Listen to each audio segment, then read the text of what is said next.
Shalom. Hi. Welcome to Torah Talks. My name is Rabbi Gamliel, and I'm coming to you from Pardes Chanaf in the beautiful land of Israel. If you find our content valuable, please like by giving us a thumbs up, subscribe, and so that you don't miss any upcoming episodes of Torah Talks, hit the notification button. Our topic today on Torah Talks is about planning and executing your plan for success. One of the lessons that stood out to me while reading my Torah Masa'eh is that success is not just about having a good plan. Success comes from following through on that plan. We often think of planning as a quiet, intellectual exercise, but Parashat Matot shows us that a plan is actually a radical commitment, a vow to change reality. But a vow only matters if you pack up the camp and walk. That's where Masa'eh comes in. The 42 stops in the desert aren't just ancient history, they are the daily, messy steps of execution. You need the absolute clarity of Matot to survive the grueling miles of Masa'eh.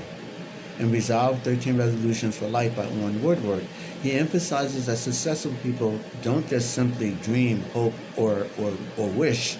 They develop a plan and consistently execute that plan.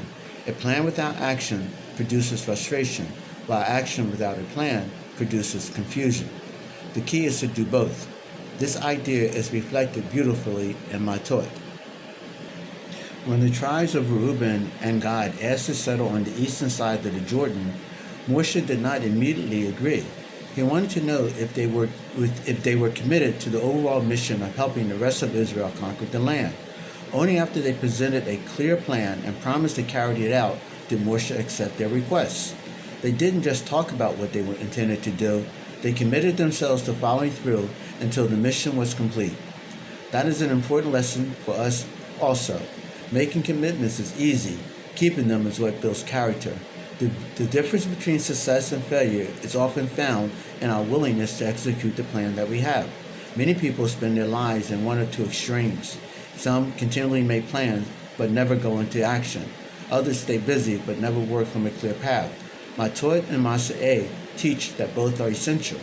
Masa'eh reinforces this message in another way.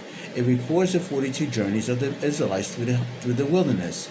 Every stop brought them one step closer to the promised land. They didn't arrive overnight. Progress comes one journey at a time, one step after another. That is how every worthwhile goal is accomplished. We may have a vision of where we want to go, but we only get there by faithfully taking the next step. We don't need to accomplish everything today.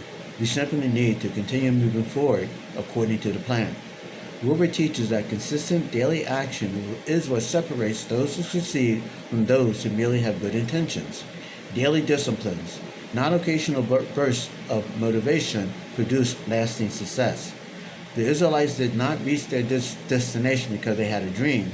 They reached it because they continued the journey, even when it was difficult. Planning determines the destination. Disciplined action gets you there. Matot without Masa'eh is just empty words. It's making a grand vow or writing a beautiful business plan, but never leaving the couch. Masa'eh without Matot is mindless wandering. It's staying busy, running from place to place, but having no overarching purpose or boundary directing your steps. Matot teaches us to make commitments wisely. Masa'eh teaches us to honor those commitments through consistent action.